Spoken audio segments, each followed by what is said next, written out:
Okay, I couldn't help myself, but make to one more intro demo for this week, because I realized we haven't really met our friend Noise, and noise is so important.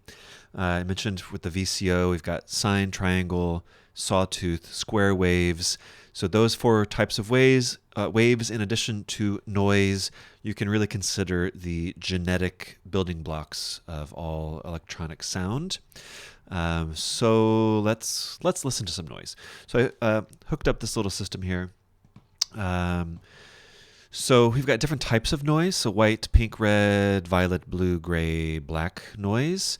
So this is really just it's talking about the frequency distribution from like high to low. So white noise is like all frequencies are equal power.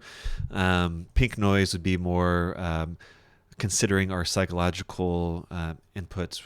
Our brain tends to give priority to higher frequencies. So white noise feels really bright, and pink is more of a perceptual, even playing field. And these different color names are kind of just do that frequency response in different ways that are slightly darker, slightly brighter.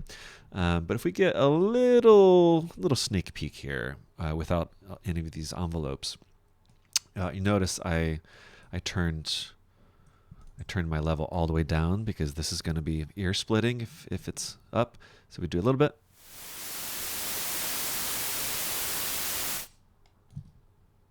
Okay, cool. So that's white noise, and let's just listen to pink noise. A little difference, maybe. Red noise. Okay, that definitely sounds lower. So let's play with white noise. Okay, definitely sounds really bright, right? So that's a kind of constant field of just this noise, but what if we did a little trigger thing? So I just showed the sequencer thing. I've shown random in the past, but for a lot of these modules, there's a gazillion ways that you could use it. So one thing with the random module that we didn't really play with is this trigger output. So the random comes with this rate fader, right? And we can see clock rate 10.21 hertz. So there's kind of a built-in clock keeping a tempo inside random. And let's say I put probability all the way up. Let me make the rate a little bit slower. Let's actually just see. Okay, here we go. So let's do it a little bit faster, actually. Let's do 1 hertz, so 1 per second. So now we can see this kind of flashes once per second, and we get a pulse out of our trigger output here once per second. So that is a regular clock, right? But the cool thing about this is we've got this probability fader.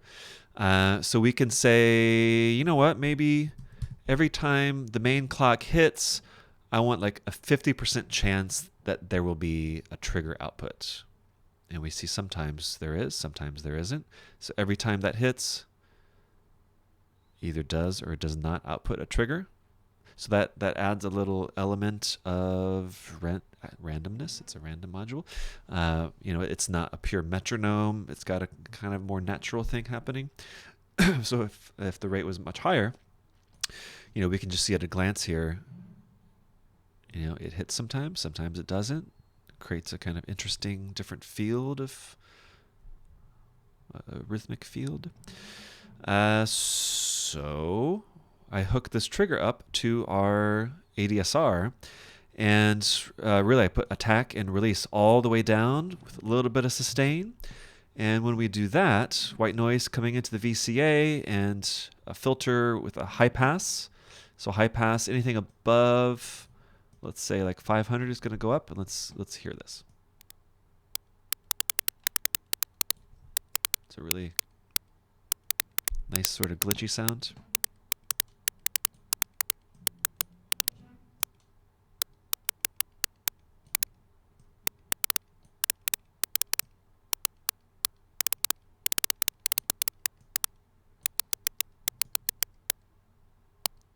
And then if we open up the release a little bit,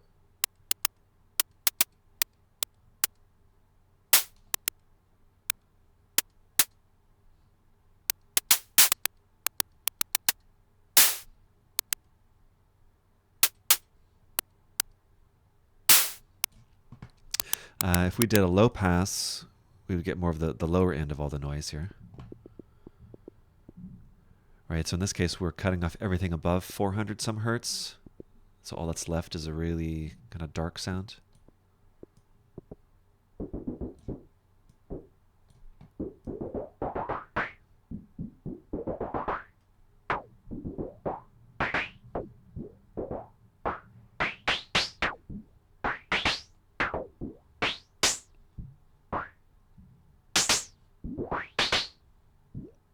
So what if we hooked up, I don't know, because what does this step look like?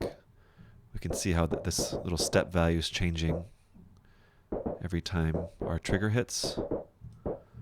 What if we use that to control the cutoff?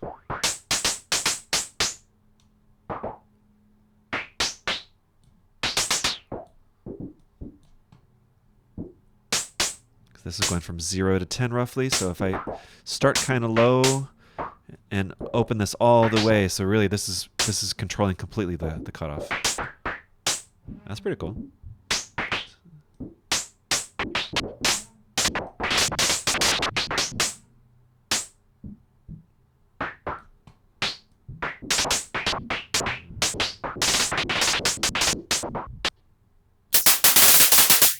Woo.